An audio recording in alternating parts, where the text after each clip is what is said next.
अल्हम्दुलिल्लाहिल्लज़ी अल्लमल इंसाना मा लम यअलम वस्सलातु वस्सलामु अला क़ासिमिल उलूमि वल हिकम व अला आलिहि व सहबिहि सादातिल उरुबि वल अजम। अम्मा बादु फ़अऊज़ु बिल्लाहि मिनश शैतानिर रजीम। बिस्मिल्लाहिर रहमानिर रहीम। क़ाल अल्लाहु तबारक व तआला फ़ी कलामिल मजीद व फ़ुरक़ानिहिल हमीद। मिनल मुअमिनीन रिजालुन सदक़ू मा आहदुल्लाह अलैहि फ़मिनहुम मन क़दा नहबह व मिनहुम मन यंतज़िर व मा बद्दलू तब्दीला। सदक़ल्लाहु मौलानल अज़ीम व सदक़ रसूलुहुन नबियुल करीमुल अमीन। वक़ाल रसूलुल्लाहि सल्लल्लाहु अलैहि व आलिहि वसल्लम अनल आक़िब वल आक़िबुल्लज़ी लैसा बअदहु नबिय्युन। सदक़ रसूलुल्लाहि सल्लल्लाहु अलैहि व आलिहि वसल्लम। हज़ार हज़ार आलम दरस्ता के हर आन महबूबा, हज़ार हज़ार आलम दरस्ता के हर आन महबूबा। लुगे लुगे कड़म शनसीब में दा ईमान महबूबा। द कायनात जुमला ज़र्रे कमी रूह नकड़ी रब, द कायनात जुमला ज़र्रे कमी रूह नकड़ी रब। हर नफस कसम पर अब तन कुर्बान महबूबा। अज़ल न तर अबद हर दम दरब द इलम पशमार। वीद तकरार पड़े ताज़ीम दा हक़ बयान महबूबा। क़ाल अल्लाहु तबारक व तआला फ़ी शान नबिय्यिना मुख़बिरन व आमिरा। इन्नल्लाह व मलाइकतहु युसल्लूना अलन नबी या अय्युहल्लज़ीना आमनू सल्लु अलैहि व सल्लिमू तस्लीमा। शौक़ व मोहब्बत से पढ़ो दोस्तान दुरूद शरीफ हो। अल्लाहुम्मा सल्लि अला सय्यिदिना व मौलाना मुहम्मदिन व आलिहि व इतरतिहि बिअददि कुल्लि मालूमिन लक। अल्लाहुम्मा सल्लि अला मुहम्मदिन तिब्बिल क़ुलूबि व दवाइहा व आफ़ियतिल अबदानि व शिफ़ाइहा व नूरिल अब्सारि व दियाइहा व क़ूतिल अरवाहि व ग़िज़ाइहा व अला आलिहि व सहबिहि व सल्लम सलातन व सलामन अलैका या सय्यिदी या रसूलल्लाह व अला आलिका व अस्हाबिका या सय्यिदी या ख़ातमन नबिय्यीन। ढेरों क़दरदानों, इज़्ज़तमंदों, मशरानों, कशरानों, रब्बिल आज़ाल और रब्बे बेनियाज लाख लाख शुक्रुन दी कि मंगा तासे दोनों जहानों द सरदार आकाए नामदार द ख़पल उम्मत गमख्वार ख़पल करीम आका सल्लल्लाहु अलैहि व आलिहि वसल्लम प उम्मत के मोमिनान मुसलमानान पैदा करियो व जम व अल्हम्दुलिल्लाह। द शव्वाल पदे मुबारक म्याश के योड़ेर आज़ीमा द इश्क़ व द मोहब्बत द जानिसारे वफ़ादारे और द इस्लाम द पार द अज़ीम क़ुरबान वाक़या कि बग़ज़वातों के अगे तयोड़े लोए अहमियत हासिल दे अगवा ग़ज़वे उहुद।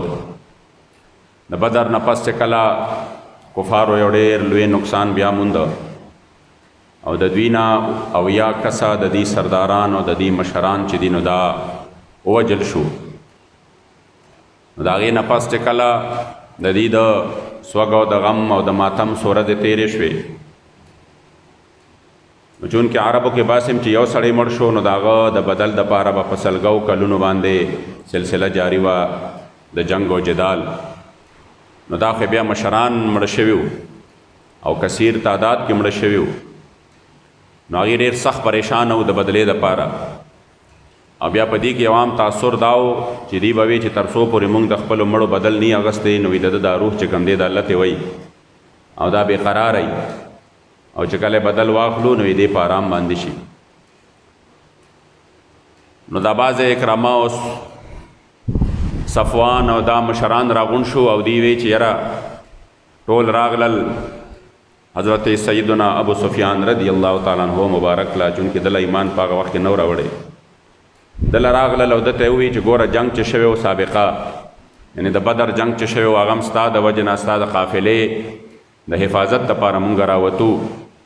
और दागे पवजा बांधे बिया जंग शो और दुमर लुए नुकसान शो लिहाजा उस पदे तैयारे के बस्ता मशरीवी मुकम्मल तौर बांधे। अबू सुफियान वेच दा को बिल्कुल सही दा खुदा से बहुकू चटोल मशरान बरागुन शो पूरा पूरा ख़पल मालूना बरोड़ मियंसता او مکمل تیاری به وکړو. دوه شاعران یې ونیول، هغې ته وی چې تاسو په دې مشرکانو کې وګرځئ، د قبایلو کې وګرځئ او په خپل شعر و شاعرۍ سره یو د انتقام اور ولګوئ. او د هغې نه پس چې کوم دی یو ټول خپل مال او دولت را جمع کړ او د 3000 مسلح کسانو لښکر تیار شو چې دې سره 200 چې و اسونه و، همدارنګې زغرې وې، جنگي لباس مکمل و، همدارنګې نیزې وې او ورسره چې کوم دی اوښانو. او دا یو لوی لښکر تیار شو او بیا د دوی دغه دپاره د اوښانو دغه به کېدل، علالې به کېدې او ځان سره خپل زنانم را روانې کړې. مقصد یې دا و که چېرته مونږ په میدان کې رستو کېږو چې دا زنانه چې دي نو دی بیا مونږ له څه راکوي، مونږ له غیرت راکوي. نو د زنانو په موجودګۍ کې به عربو چې کوم دی د شاته او د رستو کېدو څه تصور نه و، ځکه چې بیا به ټول عمر د زنانو خپلو چې کوم دی سړو له څه ورکو، پیغور ورکو. او بل دا به م وه که مونږ چې تا خوا دې خوا شو نو دا زنانه خو به د مسلمانانو لاس له بیا لاړې شي، دا به وینځي شي، دا به د هغې خدمتګارې شي. مقصد دا و چې مکمل تیاری و او په مکمل تیاری سره چې دی ټول کله راووتل او را روان شو نو حضرت عباس رضی الله تعالی عنہ مبارک خط لیکو، هغې قاصد له ورکو، ورته وی چې ته فوراً ځان ورسوه، په تیز اس باندې لاړ شه او حضور له خبر ورکا چې دغسې دومره لوی مسلح لښکر دی او دا تیار چې کوم دی را روان دی. قاصد په 3 ورځو کې سفر وکړ او مدینې منورې ته راورسېد. کریم آقا مبارک له چې کوم دی خط راوړه چې هغې باندې مهر لګېدلی و او هغه بند و. حضرت کعب یې راوغوښته، حضور علیه السلام مبارک ورته وی خط کې وګوره څه لیکلي دي. هغه چې خط کولاو کو هغه ورته وی چې قربان دغسې چل دی او د 3000 کسانو لښکر را روان دی. کریم آقا مبارک ورته وی بس په خوله باندې لاس کېد او خاموشي اختیار کا. بیا حضور علیه السلام مبارک لاړو، حضرت سعد سره مشوره کوله. سعد ته وی چې دا خبره لا پټه وساته، ښکاره کوې به نه، خو دغسې حساب کتاب دی. مشوره چې ورسره وکړه چې دی مبارک چې کوم دی بهر ته راووته، د حضرت سعد بیبي راله، حضرت سعد ته وی چې تا ته حضور څه وی؟ ای ورته وی ذات دی که ستا څه کار دی، دا زما او د حضور خپلې خبرې وي. بیبي ورته وی که ستاسو خپلې خبرې مې خو ما واورېدې، پوهېږئ پې ما واورېدې چې حضور تا ته دا خبره درته کوله. بس حضرت سعد سره یاره شوه، ډارې کې بیبي د لاسه ونیوله او راله حضور له یې راوسته، ورته وی قربان دې زمونږ خبرې اورېدلې دي،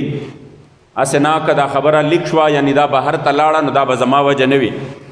دا به زما وجه نه وي، دې دا خبرې اورېدلې دي، قربان د صحابو د مینې نشم، د محبت نشم. حضور ورته ویلي و که نه چې ګورې خبره چا نه څوک نه خبر لا نه شي. محبوب علیه الصلاة والسلام مبارک ورته مسکی شو، د ده د انداز یې خوښ شو. ورته یې پرېږده، زه اوس خو یې پرېږده چې ځي کور ته. خبره دا وه چې حضور علیه الصلاة والسلام مبارک صحابه راغونډ کړل، صحابه یې را جمع کړل او ورته وی چې د دې دغه رنګې کفار را روان دي نو څنګه چل به کوو، جنګي حکمت عملي به څه وي. د محبوب علیه الصلاة والسلام مبارک مشوره دا وه او رایې دا وه چې مونږ جنگ چې دی همدلته مدینه منوره کې د دې دشمن انتظار وکړو او دا دشمن چې کله راشي نو دی مونږ د مدینې منورې په دې تنګو کوڅو کې د حکمت عمله تحت په دې تنګو کوڅو کې مونږ استقبال وکړو او زنانه په د بره نه د خپلو کورونو نه کاڼي راووروئ. نو دا د مدینې منورې دا تنګې لارې او کوڅې به د دې مقتلګاه جوړ شي. خو کم د حضور علیه السلام غلامان صحابه چې بدر کې نو شریک شوي یا کم ماشومانو په هغه ټیم کې ځوانانو او هغوی ته د بدر اجازت نو ملو شوی، هغه صحابه بېتابه و، هغوی دومره بېتابه و چې هغوی ټول وی یا رسول الله ایله خو خدای مکره کړه، ایله خو خدای مکره کړه، بدر کې خو مونږه میوونه یا سکارو یا چې کوم دی په موقع باندې نه نو اوس خو خدای مکره کړه. په دې کې یو صحابي و انس ابن نضر او د هغه صحابي و چې دی بدر کې نو شریک شوی، نو د دې د افسوس به دته ټول عمر یو شان به د وی چې زه ولې نیم شریک شوی. نو بیا قسم خوړلی او قسم یې دا خوړلی چې والله لئن اکرمني بیوم القى المشرکین فیه لیرین الله ما اسنا، قسم په ذات د خدای چې ما له الله بیا دا مکره کی چې زه د حضور د دشمنانو سره مخامخ شم، بیا به الله وویني چې زه څه کوم. نو هغه صحابو ته ایله مکمله وشوه او بیا د شهادت تمنا وه زمونږ غوندې ښوونه چې د قربانۍ میدان تیر شو نو خوشحاله شو چې زه شکر دی چې نو پکې کوي پکې هسې نه چې مونږ ته هم دا نقصان را رسېدلی وي. زخه چې تیره شوه اوس به په تیار میدان باندې راشو. نه هغې سره دا غم و چې دا ولې زموږ نه تیره شوه. نو یا رسول الله د شهادت موقع موږ نه چې کوم دی مه بوځئ د لاسه. د الله کریم جل جلاله په لار کې په جوان مردی سره د جنگ دا یو ښکلې موقع راغلی ده. نو زموږ تمنا دا ده چې یا رسول الله میدان کلو ولګي دوه لاسه شو ورسره او په کلو میدان باندې ورسره دا جګړه وکړو. حضور مبارک خوش اشجاع نبی وی بالکل صحیح ده. حضور مبارک کور ته لاړه. چې کور ته جانان مبارک داخل شو نو بهر صحابه سوچ وکړه چې یاره دا خو مونږ غلطي وکړه. مونږ له خو د حضور منشا پکار وه چې زما د جانان څنګه خوښه وه نو اقصې پکار وه چې مونږ ویلې وی چې حضور ستا خوښه ده دلته نو دلته به خو مونږ د شوق د شهادت داسې کړو چې مونږ خپله رای پیش کړه. نو حضور زمونږ رای خوښه کړه. نو چې څنګه مدینې منورې جانان مبارک بهر ته راووته نو ټولو صحابه وی قربان څنګه چې ستاسو خوښه وه هغسې به وکړو. خو چې حضور چې کله راووته نو کریم آقا مبارک چې کوم دی پوره وسله چولې وه. کریم آقا مبارک چې کوم دی څه چل کړی توره په لاس کې وه همدارنګې زغره یې چولې وه او کریم آقا مبارک هغې مبارکو چې کوم دی څه نیزه ورسره وه او حضور علیه السلام جنګي ټوپۍ یې چولې وه. محبوب علیه السلام وفرمیل صحابه یو نبی له مناسب نه ده چې کله د جنگ لباس واچوي او بغیر د جنگ بیا کوس کی. لہذا اوس چې څنګه فیصله شوې ده زوبه مقام د احد ته اول ته به جنګیږو. صحابه کرام روان شو 1000 لخکر چې دی دا برابر شو. چې کله 1000 لخکر برابر شو او دا روانېدل نو په دې کې صرف 2 کسه واپس شو چې یو حضرت رافع و د کم عمرۍ د وجې نه. خو چې بیا دا مبارک ته حضور ته وویلی شو چې دا رافع خو کم عمره دی خو بهترین تیر انداز دی. نو حضور وی زدل اجازت ورکې نو ورسره هم د په عمر کې حضرت سمره ولاړو رضی الله تعالی عنہ. حضرت سمره فرمایل قربان زه خو هم ډېر مضبوط یم. څنګه مضبوط وی قربان دا کم له چې تاسو اجازت ورکړه دی راغورځولی شم. حضور ورته وی زه صحیح د ورشې په کشتی باندې چې کشتی باندې ورغی واقعي حضرت رافع رضی الله تعالی عنہ مبارک چې کم دی څه په کشتی کې هغه مبارک چې کله هغه مبارک راوغورځاو حضور وی دواړو ته اجازت دی. حضرت رافع بارک راضي چې د باندې یو غش ولګېده او غش نه په حلق کې ولګېده مری باندې ولګېده. حضور والا غش مات کو چې مات کولا نو بیا والا کریم آقا مبارک فرمایل رافع کستا خوخی نو دا د غش دا ټوکړه چې دا د ستا په د حلق کې موجود ای زبه د محشر په ورځ باندې گواهی ورکوم چې یا الله دا ستا په لار کې دا غش خوړلې دی په دې مری باندې. د مبارک په مری کې دا غش موجود خو فرمایل به چې ما ته هیڅ قسمه تکلیف نشته ده. زه نه محسوسوم چې زما په مری کې د غش دا ټوکړه ده. او صحابه به فرمایل چې کله به وخاندل او خوله مبارکه به کلو شوه نو حق غش به ښکاره شو. د هغې هغه ټوکړه به ښکاره شوه خو د مبارک ته تکلیف نه دی ملو شوی. عزتمندو چې کله صحابه روان شو او دوی کله مقام شوط ته ورسېدل نو د دغه شوط په مقام کې عبدالله ابن ابی ابن سلول رئیس المنافقین سره د 300 ملګرو لوبه جوړه کړه. اول ته کې کېناسته وی چې یاره حضور زما مشوره ونه منله. دته مشوره هم دا وه چې مدینه منوره کې جنګېږو د مرګه یارېده. نو د پړه کې دا حضور خو د دغه حکمت د وجې وي خو د دړه کې خو دا چې زه به چېرته یو کور کې پټ شمه پوهېږې پې زه به چېرته یو جنګ کې پټ شمه یو کور کې پټ به شمه ما ته به بچت وشي. خو بیا خو چونکې مشوره په وتو باندې وشوه نو د موقع غوښته چې چېرته زه داسې یو موقع وګورم نو 1.5 میل فاصله ده چې هلته ورسېده نو بس هملته کېناسته. باباجي مبارک به فرمایل که نه چې منافق سړی تا سره تلی نشي په دې به ځان لړه نه خفه کوې چې فلانې ما نه ولې لاړه او ډنګلې ما نه ولې لاړه. ته به خپل مزل جاري ساتې. نو چې دی کله 1.5 میل فاصله کې هلته کېناسته وې چې زما په مشوره عمل ونه شو لهذا زه نه ځم. نو دا عزتمندو عین د جنگ په حالاتو کې یو سخت او خطرناک صورتحال و چې یو تعداد هم صرف 1000 په 1000 کې 300 واپس کېږي. نو 300 چې واپس شو نو دی په هغه ټایم کې منافقان ورسره هم نوا دی واپس را روان شو. صحابه کرامو جذبې نور مضبوطه شوې چې اوس خو بالکل ماشاءالله خالص مخلص صحابه پاتې شو. اوس خو به جنگ نور هم مزه وکړي. چې کله را روان شو عزتمندو را ورسېدل کفار هم را رسېدلي وو. حضور علیه الصلاة والسلام مبارک لښکر تیار کړ د هغې چې څه ترتیب و هغه ترتیب یې ورله برابر کړ او په هغې کې کفارو چې کوم خپل ترتیب او هغه اغي برابر کړه. دا واقعه وګدا ده چونکې د جمعې دا ټایم ډېر مختصري نو زه درته راغونډوم. هغې مینځ کې ډېرې ښکلې خبرې دي. راغلل او دی چې کوم دی خپل ځای ته راورسېدل او د جنگ دپاره صفونه برابر شو. نو په دغه ټایم کې قدردانو په دغه ټایم کې اول چې بعضې کفارو نه څوک راووتل نو په هغې کې صحابه کرامو یې مقابله وکړه چې په هغې کې د یو نوم طلحه چې دا د کفارو طرف نه جنډې اوچتولو والا حضرت سیدنا علی المرتضی شهر خدا په یو وار باندې د هغه سر د تنې نه داسې جدا کړ چې د علي المرتضی شهر خدا تلوار چې و دا د هغه په جنګي ټوپۍ کې ورننوته او بیا د جنگي ټوپۍ نه ووته او د هغه فولادي زغره چې وه هغه یې دوه ټوکړې کړه او بیا د هغه تر ملا پورې دا ګزار ورسېده. ورپسې سباغ راغی هغه حضرت سیدنا امیر حمزه رضی الله تعالی عنه مبارک وله راووته هغه د هغه سر یې دوه ټوکړې کړ. او د دې نه پس چې کوم دی یو عجیبه غونډه کې د صحابه کرامو د جانثارۍ او د وفادارۍ او د صحابه کرامو د شجاعت او د بهادرۍ یو عجیبه مثال و. حضور علیہ السلام مبارک چې کله راووته صفونه برابر شو د محبوب علیہ السلام په لاس مبارک کې توره وه او په هغې باندې دا یو شعر لیکلی شوی او شعر دا و چې فی الجبن عار وفی الاقبال مکرمة والمرء بالجبن لا ینجو من القدر. چونکې زموږ محبوب علیہ السلام نبی الملحمه جنگونو والا نبی او اشجاع نبی د ټولو نه بهادر نبی او الله کریم جل جلاله ول داسې بهادري ورکړې وه چې په کائنات ول چې الله څومره بهادري ورکړې دا د حضور د در خیرات دی. نو کریم آقا مبارک په توره باندې دا خبره لیکلی شوې وه چې خبردار بزدلي چې دا نو دا ډېره لویه شرمندګي ده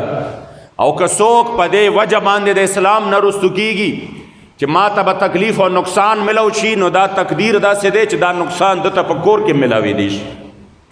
میدان ته وتل هغې دپاره ضروري نه دي دا په کور کې هم چې کوم دی ملاوېدی شي.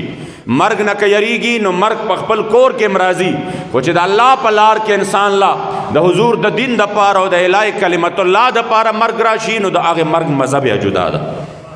د هغې مرګ خوند بیا جدا دی. نو د دې شعر چې حضور علیہ السلام مبارک سره دا تلوار په لاس کې او جانان مبارک په خپل اس مبارک باندې ناستو توره چې کوم دی په غاړه باندې وه صحابه کرامو همدارنګې چې کوم دی د حضور علیه السلام د غلامانو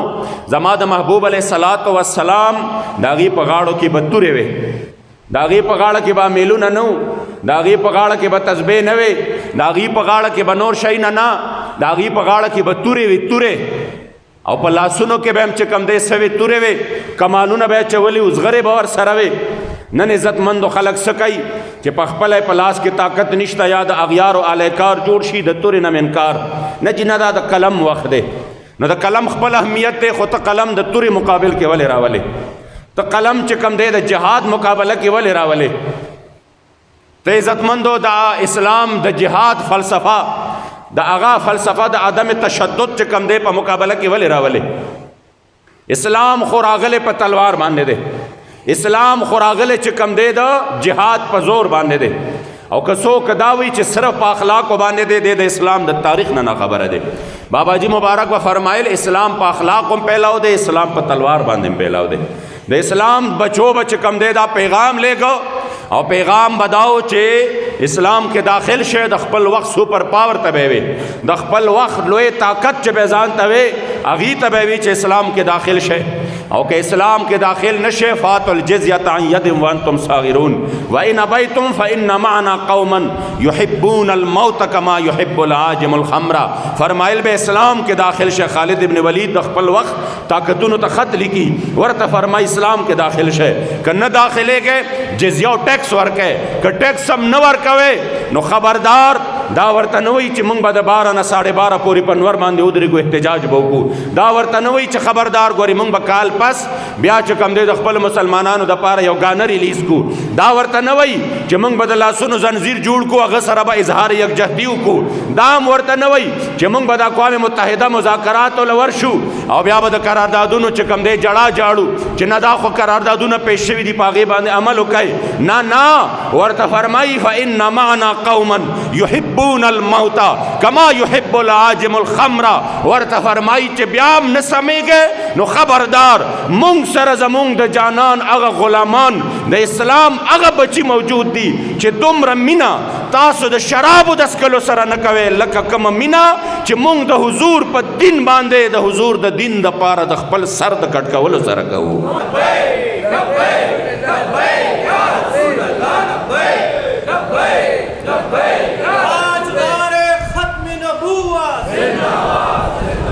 حضور مبارک چې کله دا تلوار داسې اوچت کو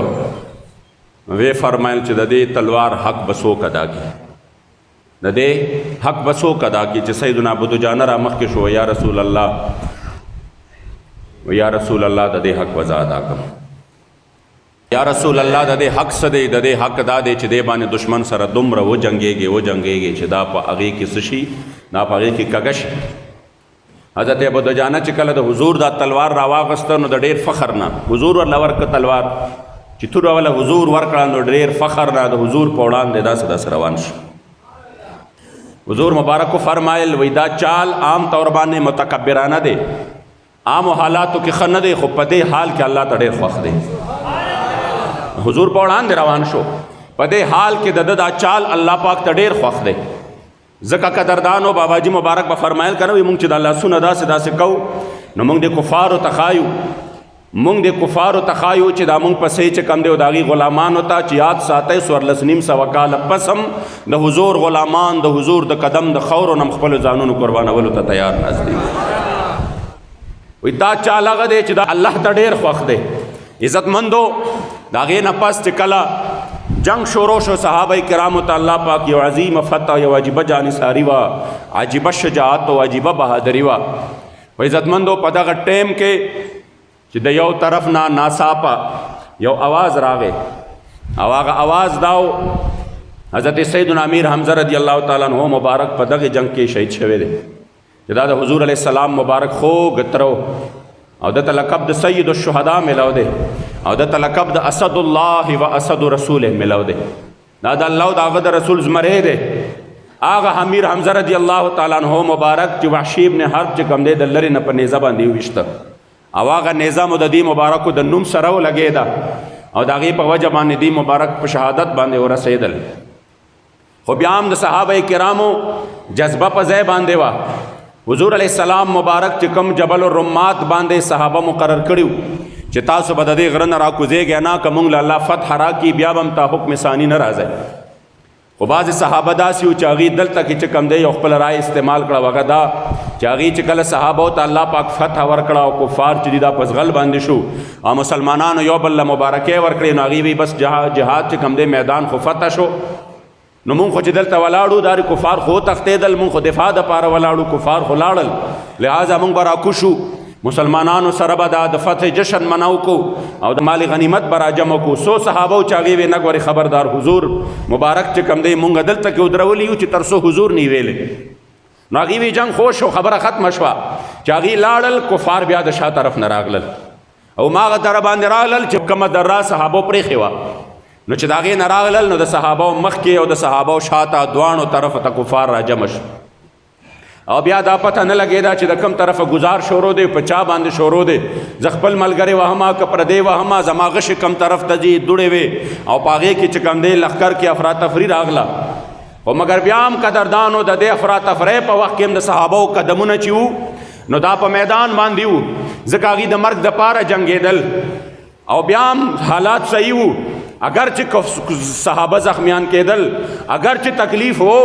خو د کفارو قدمونه بیا هم د میدان نه رو په شا باندې کېدل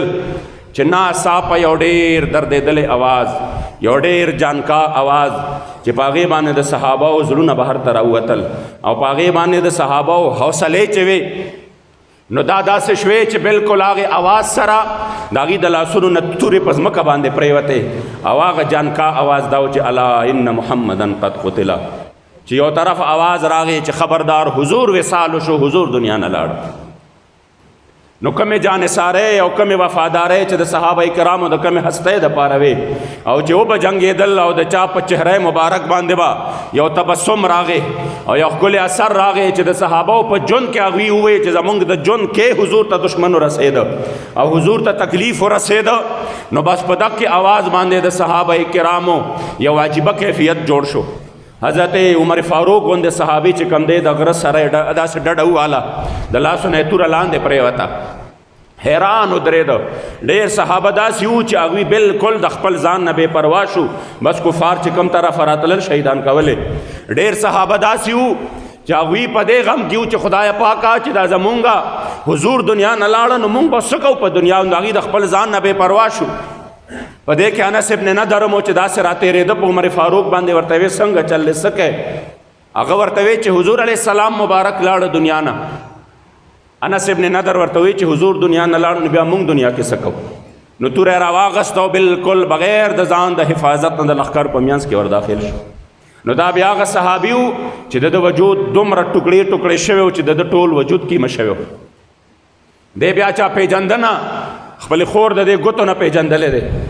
بې عزتمندو په دې حالت کې هم بعضې صحابه داسې وو چې هغوی میدان کې ولاړو او هغوی چې کوم دی څه کول، هغوی د دشمن سره جنګېدل. چې په دې کې یو صحابي حضرت کعب رضی الله تعالی عنہ، کعب ابن مالک رضی الله تعالی عنہ، چې کعب ابن مالک رضی الله تعالی عنہ مبارک پکې ولاړو چې وی قتل، دا مبارک فرمایي چې خبر خو ما اورېدلی و خو بیا مونږه جنګېدو. وی چې ما وکتل په دوړو کې د هر طرف نه دوړې وې، میدان کې چې کوم دی د تورو د نیزو یو شړنګارو. وی چې ما وکتل یو ښایسته قد و قامت والا شخصیت بیا هم په منځ کې ولاړ دی او د هر طرف نه ته دشمن تاو دی، مګر هغه بیا هم ولاړ دی او په سر مبارک باندې چې کوم دی څه ده جنګي ټوپۍ ده، همدارنګې په ټول وجود مبارک باندې جنګي لباس دی او په لاسو کې توره ده او د دشمن په منځ کې ولاړ دی او په میدان کې دوړې دي. خو چې ما وکتل او ما طرف ته را مخ کړې، نو ما وی چې دا ښکلې سترګې، دا ښایسته سترګې او دا خمار سترګې خو د بل چا نه دي، دا خو د جان دو عالم سید العرب والعجم د دواړو جهانو سردار مبارک سترګې دي. وی چې څنګه مې وکتل چې دا خو حضور ولاړ دی او دا خبر خو هسې خور شوی دی، وی چغې مې کړې یا ایها الناس هذا رسول الله. اے خلقو اخوا دې خوا مزه خپلې حوصلې په ځای کې صحابه او حضور مخامخ ولاړ دی، حضور مخامخ ولاړ دی. نو د دې خبرې په اورېدو باندې صحابه کرام واپس د حضور علیه السلام مبارک طرف ته را مخامخ شو او چې حضور طرف ته را نږدې شو، نو په دې کې ډېر صحابه هم د حضور طرف ته مخې له راغلل. وایي چې د ټولو نه اول چا ځان حضور له را رسولی دی، د ټولو نه اول چا ځان حضور له را رسولی دی. او محبوب علیه الصلاۃ والسلام چون کې د دې آواز باندې یو طرف ته خو صحابو ته فایده دا وشوه چې د حضور باره کې خبر واورېده، خو بل طرف ته کفار وکتل چې حضور خو ولاړ دی، نو د هغوی ټولو د حملو مخه بیا د حضور طرف ته شوه. نو په دغه ټایم کې چې هغوی ټول د حضور طرف ته راتلل، یو زنانه چې دا هغې نوم ام عماره ده، دا ام عماره د ټولو نه اول چې دې ځان سره مشکیزه راوړې وه او په هغې کې ورسره اوبه وې، غازیانو له یې اوبه ورکولې. دا فرمایي چې ما اوبه ورکولې غازیانو له چې ناڅاپه د جنګ نقشه بدله شوه او بیا زخمیان او شهدا پراته وو. نو په دغې وخت کې چې ما وکتل چې آواز وشو، نو زه ډایرکټ چې کوم دی ما مشکیزه لاندې وغورځوله او زه د حضور علیه الصلاۃ والسلام د دفاع دپاره توره په لاس باندې د حضور مخې ته ودرېدم. او بیا ابن قمیه چې و یو ملعون دی په حضور باندې را منډه کړه، د په حضور باندې را منډه کړه او چې کله کریم آقا مبارک باندې گزار کو، نو ام عماره وایي زه وله مخې له رالمه او زما په دې ولي باندې هغه گزار راغی، نو دومره سخت گزار و چې زما دا ولي چې کوم دی وشلو. وایي د هغې باوجود زه د حضور د دفاع نه اخوا نه شوم، چې په دې انداز مې د حضور دفاع وکړه، ما د باندې گزار وکړو خو دی چې کوم دی په زغرو کې بندو، زما هغه گزار هم داسې لاړو. وایي چې کله ما د خپل محبوب علیه السلام دفاع وکړه، نو زما جانان مبارک چې کوم دی به فرمایل، صحابه فرمایي، حضور به فرمایل ملتفت یمینا ولا شمالا الا ورأیتها تقاتل دونی. د احد په موقع به که ما ښي طرف ته کتل او که ګس طرف ته، چې ما به کتل ښي طرف ته د حضور مبارک فرمایي د زړه طرف ته، نو چې ما به کتل نو ام عماره ولاړه به زما د دفاع دپاره او زما دفاع یې کوله. حضور مبارک چې کوم دی لاسونه پورته کړل، او وی فرمایل اللهم اجعلهم رفقائی فی الجنه، یا الله دا ام عماره چې نن داسې ولاړه ده اول مبارکي ورکه، مبارک شه ته د امت په زنانو کې هغه زنانه یې چې د ټولو نه اول د خپل نبي دفاع وکړه. هغې ورته وی قربان بله دعا راته وکړه، وی څه دعا چې څنګه دلته کې زه ما زما خاوند دی زما بچي دي او تاسو سره یو ځای ستاسو دپاره جنګیږو، نو دا دعا راته وکړه چې الله مو داسې تاسو سره ملګرتیا په جنت کې نصیب کړي. حضور لاسونه پورته کړل او وی فرمایل اللهم اجعلهم رفقائی فی الجنه، یا الله چې څنګه دلته زما ملګرتیا کړې ده داسې ملګرتیا ده نه په جنت کې غواړم. ځکه عزتمندو د حضور علیه الصلاۃ والسلام مبارک په دغه جنگ کې صحابه بیا راغونډ شو، نو بیا عزتمندو هغه صحابه چې د حضور نه ځانونه قربان کړي دي. حضرت قتاده هغه شخصیت دی، حضرت قتاده چې د مبارک په خپل وجود باندې بیا په جسم کې مخ چې دی د ټولو نه زیات نازک ځای دی، بیا په مخ کې د سترګه چې ده د ټولو نه زیاته نازکه ده. که سړی په تندي باندې ګزار وخوري یا په مخ باندې ګزار وخوري موږ ورته وایو د شکر دی، شکر دی چې سترګه دی بچ ده. دا سترګه یو داسې ځای دی خو چې د حضور په وړاندې کله کفارو د حضور طرف ته غچي را برابر کړل، زما د جانان مبارک صحابه که حضرت ابو دجانه راضي په حضور باندې دقه خپل ځان چې کم دی سکای خپل ځان نه ډال جوړی د حضور په وړاندې غشي چې کم دی په دې ملا کې راځي، ملا کې صحابه فرمایي چې ملا یې راواړوله نو ملا یې داسې چې کم دی لګېده او دا غشي پې داسې ولاړو لکه شکون باندې چې غشي څنګه ولاړي. تورو او د نیزو زخمونه په خپل ځای باندې غشي چې پې کم لګېدلي وو هغه په ملا کې ولاړو دسې لګېدل لکه شکون باندې هغه خپل غشي څنګه ملا ببره کی او ولاړي پې خو حالت یې سو وهو لا یتحرک اجلالا لرسول الله، د حضور علیه السلام مبارک نه ډکېدلې نه دی د وجې د ادب او تعظیم زما د جانان مبارک نه. دا عزتمند قرباني وه، دا قرباني وه. حضرت قتاده سترګه راووته او سترګې په دې رخسار باندې راوبهېده چې غشي پکې نیغ لاړه. زما جانان مبارک راغې او هغه سترګې والا واپس په دغه رخسار باندې چې کومه رابهېدلې سترګه وه واپس یې والا په خپل ځای کې کېښوده او وی فرمایل اللهم قِ وجه قتادته، یا الله د حضرت قتاده د مخ حفاظت وکړه کما وقع وجه نبیک، لکه څنګه چې ستا د نبي د مخ حفاظت کړی دی خدای پاک ته د حفاظت وکړه. او فجعلها احسن عینیه و احدهما، او صرف حفاظت نه یا الله د سترګې چې کومه بهر ته راوتې وه د دې سترګو ښایست هم وله ډېر ورکه او د دې نظر هم وله ډېر ورکه. نو بیا عزتمندو د حضرت قتاده د سترګو ښایست هم د هغې نه ډېر و نظر هم د هغې نه زیات و. قدردانو دا د احد یو مبارکه واقعه وه. زما دغه دا و چې 15 شوال شپه ده پوهېږئ پې چې دا مونږ ته اکثر ډېرې خبرې داسې یادې وي چې فلاني تاریخ باندې دا چل شوی فلاني باندې دا چل شوی فلاني باندې دا چل شوی د اسلام تاریخ مونږ هېر کړی دی. او یا صحابه د اسلام د پاره په دې ورځ باندې شهیدان شوي دي پوهېږئ په دې ورځ باندې څومره صحابه او یا صحابه شهیدان شوي دي په دغه ورځ باندې. بیا د حضور علیه السلام خوږ تر سید الشهدا شهید شوی دی چې دا مبارک هغه شخصیت و چې صحابه فرمایي د حضور ورسره دومره مینه وه چې تر د حضور د وصاله پورې چې کلم مونږ د حضور په وړاندې د ذکر کړی دی نو زما د جانان د سترګو مبارکو نه اوښکې روانې شوي دي. او دومره ورسره د حضور مینه وه چې د احد په موقع باندې کله چې کوم دی شهدا راغونډېدل نو کریم آقا مبارک راغی نو چې وی کتل نو د سید الشهدا امیر طیبه امیر حمزه رضی الله تعالی عنه دا سینه مبارکه چې دا چاک شوې وه دا سیرلې شوې وه اینه یې بهر ته راوتلې وه سترګې مبارکې راوتې وې غوږونه مبارکې پرې شوي اوس پوزه مبارکې پرې شوې وه د وجود مسله شوې وه وجود یې ټوکړې شوی و. زما محبوب علیه الصلاۃ والسلام چې وکتل نو کریم آقا مبارک په سترګو کې اوښکې رالی او وی فرمایل چرته دي د مدینې منورې ویر کوونکې او جړا کوونکې ښځې نن حق لري چې په حضرت حمزه باندې وجاړي.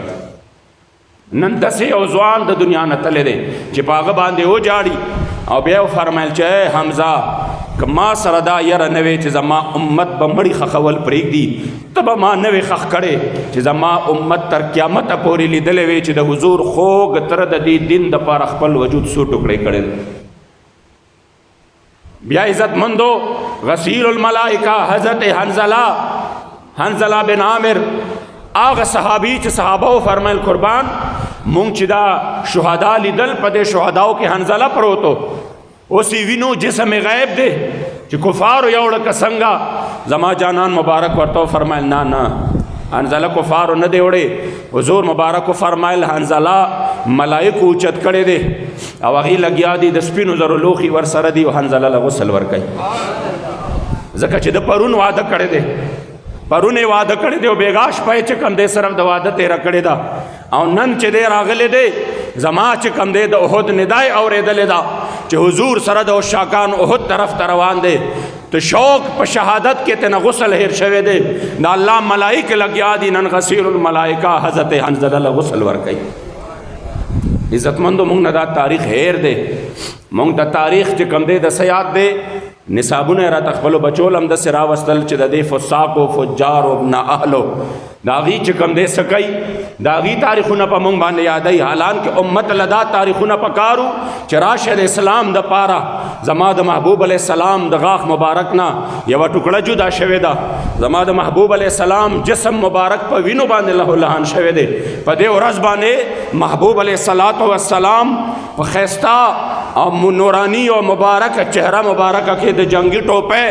هغه کونډې ورننوتی دي او دا غي نویني رواني شوی دي اسلام د پاره حضور علیه السلام مبارک دا تکلیفونه تیر کړی دي مصعب ابن عمیر غوند شهیدی لیدل دي عبد الله ابن جاش غوند شهیدی لیدل دي سید الشهدا امیر طیب امیر حمزه لیدل دي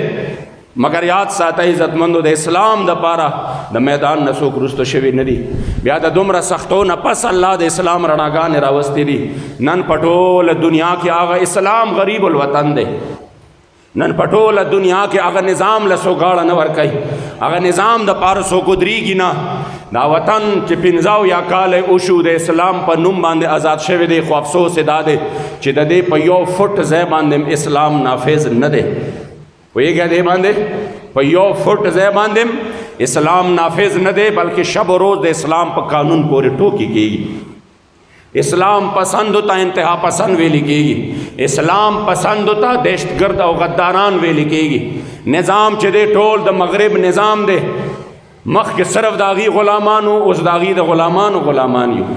قادیانیت په عروج کې دی د حضور علیہ السلام په ناموس باندې پے در پے حملے دي په 13 یوم میاش کې درې پیرې د حضور په ناموس باندې حمله شوې ده دوه چې کم دی دو کسانو د ختم نبوت په عقیده باندې حمله کړې ده او د نبوت دعوی کړې ده د حضور علیہ السلام مبارک د غلامانو زړونه مجروح کړي دي او بیا د ملک ادارې د غي پشپناهي کوي دا غي سره چې کم دی سکای د اغي باقاعده طور باندې د اغي د پاره مراد ګوري صرف د اغه یورپی یونین او د مغرب د وجنه د حضور علیه السلام د خپل ځان د پاره بیا د دې کوټ د شپې په 12 بجې کولاویږي د خپل مفادو د پاره چې د ذات خبره راشي نه سپریم کورټ مني نه های کورټ مني چې د حضور خبره راشي کورټ داسې او کورټ داسې عزتمندو چې دا حالت جوړ شي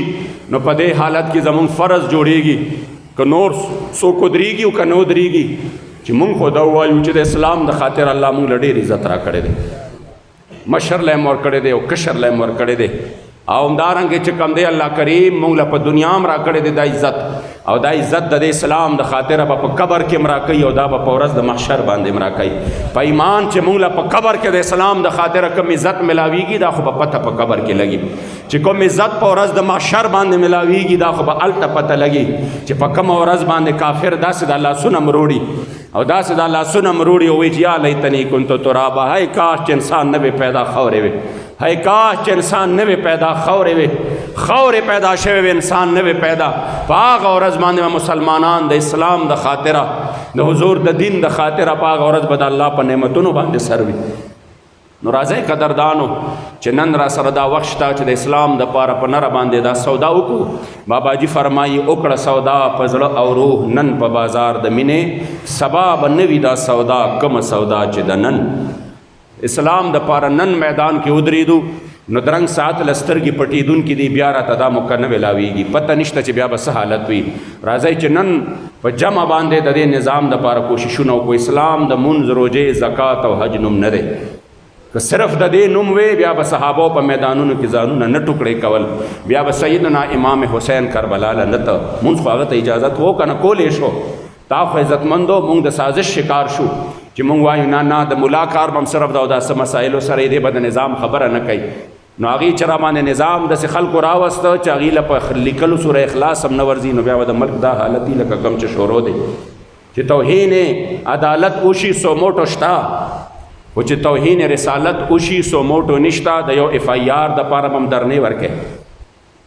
پوهېږئ دی باندې. او بیا چې دا خبرې کوي نو انتها پسندي کی، شدت پسندي کی، او کله کله د لاړ شي غدار دی ورپسې جوړ کی. الله کریم دې زمونږ په حال باندې رحم وکړي او په دې وطن دې الله د اسلام قانون نافذ کړي او د دې اغیارو د تسلط نه دې الله مونږ وساتي. او بل قدردانو آخري اعلان درته کوم چې ما درته 13 جمعه ویلیو چې الحمدلله په دې وخت کې چې د حکمرانانو د موجوده یعنی د پی ډی ایم او د سابقه یعنی د تحریک انصاف چې کوم جنگ روان دی په خپل منځ کې، چې کوم د مراعاتو جنگ دی، چې کوم د کرسۍ جنگ دی، چې کوم د مفادو جنگ دی، په هغې جنگ کې الحمدلله ستاسو نماینده او د عوامو د امنګو ترجمان تحریک لبیک یا رسول الله پاکستان د حضور علیه السلام د دین دپاره د الهی کلمت الله دپاره د ګستاخانو خلاف او بیا د دې غریب عوامو چې دا د مهنګایۍ په دې چکۍ کې ورکړي دي او تاوی را تاوی او تباہ و برباد کړل، په اوړو پسې ولا په کتارونو کې شهیدان کړل. د دې دپاره مار چلان کړی په 11 مای باندې. خو بیا کوم خلک چې تر روجې پورې مونږ ته بار بار به وي چې د لبیک په کله راوځي او لبیک په کله راوځي، بیا همغې وي دا لبیک چې دی نو دی زمونږ مقابله کې راوښکه 14 باندې الیکشن دی، لہذا د دې مقصد دا دی چې روډ بند شي او الیکشن ونه شي. نو ما امیر صاحب محترم ته وی چې مهرباني به دا وکړو چې دا تاریخ به لږ وروستو کړو چې دی خلکو ته موقع میلو شو د الیکشنو کې، پوهېږئ دی باندې دا موقع به وروستو کړو. دا به مونږ د دې نه وروستو کړو چې د دې دا خولې په دې باندې بندې شي او پرې د موقع ورته میلو شي، تکړه شي که راوځي چې راوځي، که مارچ کوي چې مارچ وکړي او که در نه کوي چې در نه ورکړي. زمونږ جنګ خو د غریبو د حقوقو جنگ دی، نو دا به لږ وروستو کړو. نو هغه تاریخ مونږ واړو 22 مای ته، پوهېږئ دی باندې. او مقام مو والله چونکې ټول پاکستان د دې نه متاثره دی، نو مقام مو والله لاهور نه کو، مقام مو والله کراچۍ کو. د کراچۍ نه به په 22 تاریخ باندې انشاءالله دا لانګ مارچ را روانېږي او دا چې هر څومره ورځو کې راورسېده د هغې شیډول به جاري کېږي. انشاءالله دا به اسلام آباد باندې به د دې اختتام کېږي. او دا د دې غریبو د حقوقو جنگ دی، دا د اسلام د نفاذ جنگ دی، دا د مهنګایۍ خلاف جنگ دی. په دې کې دا چې هر یو انسان بل ته پیغام ورسوي او په کوم ځای کې چې داسې هغې ته نږدې یو موقع میلاویږي چې د دې حصه جوړ شي. که موږ د خپل حق دپاره په نره باندې ودرېدو، ګوره په هر ملکونو کې معمولي شانتې په یو ورکوټ قانون کې تبدیلی راځي، نو د هغې دپاره داسې احتجاج شروع وي چې هغه خلک یې په چل نه پوهېږي. او دلته چې په کومه شپه باندې پټرول ګرانېږي نو خلک لاړ شي او په پمپونو باندې کتارونه ولاړي چې سبا 10 روپۍ ګرانېږي چې زه نن ټینکۍ ډکه کړم. دا فرق دی قدردانو. موږ د خپل حقوقو دپاره د خپل حق دپاره ودرېږو نه، نو د ظلم خلاف چې څومره لیټ ودرېدې دومره به قرباني ډېره ورکوې. څنګه چې دا شوکې روانې دي او دا څنګه چې ځای په ځای باندې په هغه ځای کې شوکې شروع دي چې چا تصور هم نشو کولی. په دې یوټیوب باندې او په دې نیټ او سوشل میډیا باندې وګورئ د ښکاره دوکانونه چوکېږي، هر چا سره تماچې په لاس کې دي. د یو معمولي چې کم دی پیسو دپاره ډز د بې ګناه سړي نه ډز وباسي. کاروبارونه ګران شو، شته دی نه او یا دومره بدامني راله. د هر یو شي خلاف که قوم دی وخت کې ونه درېده، بیا را سره سبا بیا مو د دې نه هم زیات چې کم دی چیړي، بیا د دې نه هم زیات هم خرابوي. که تاسو دا وایئ چې فلانې زمونږ حقوقو دپاره دا ټول مونږ کتلي دي او د هغې حکومتونه مو کتلي دي. په دې وخت کې قدردانو دا یوه خبره خو مسلمه د اسلام جنگ چا مو نه کو، د حقوقو جنگ د غریبو چا مو نه کو. چې ستا دومره لوی کابینې دي په دې موجوده حکومت کې او دومره لوی ستا اوس هم چې کم دی خرچي دي، نو ته غریب له ولې زور ورکوې؟ د IMF په شرایطو کې دا شامل کا کنه چې زه دا بچت به مونږ وکړو، دا کابینه به وکړي چې غریب په 14,000 ګزاره کولی شي. نو ته چې کم دی په 14,000 لکو کې ولې نشي کولی چې هغه دفتر ته په خپل پټرولو باندې تللی شي؟ نو ته ولې په خپل پټرولو باندې نشي تللی؟ چې هغه بغیر د خان سامانه وخت تېرولی شي، ته ولې بغیر د خان سامانه وخت نشي تېرولی؟ چې هغه بغیر د چې کم دی د یو نوکر نه تېرولی شي، نو تا ته د 500 نوکرانو ضرورت څه دی؟ چې هغې په 10 مرلې کې تېرولی شي، په 15 مرلې کې، نو تا ته د 300 کنالو کور ضرورت څه دی؟ لہذا پکار خدا دا چې تر سره اول سختی تیره کې، نو د دې نه زیاته به مونږ تا سره تیره کړو چې مونږ قوم ټیک کو خو مونږ خو وینو کنه چې دا زمونږه ټیکسونه او دا زمونږه دا چې کومه خوله ده دا اوس هم ستا د مراعاتو دپاره قربانیږي نو هغې په وجه باندې به انشاءالله نور د دې نظام حصه نه جوړیږو د خپل محبوب علیه السلام د دین او د نظام دپاره او په دې وطن کې د غریب دپاره به انشاءالله د دغې اواز سره اواز ملاوو الله کریم جل جلاله دې زمونږ او ستاسو په دغې ټولو معاملو کې د خیر ښېګړې کړي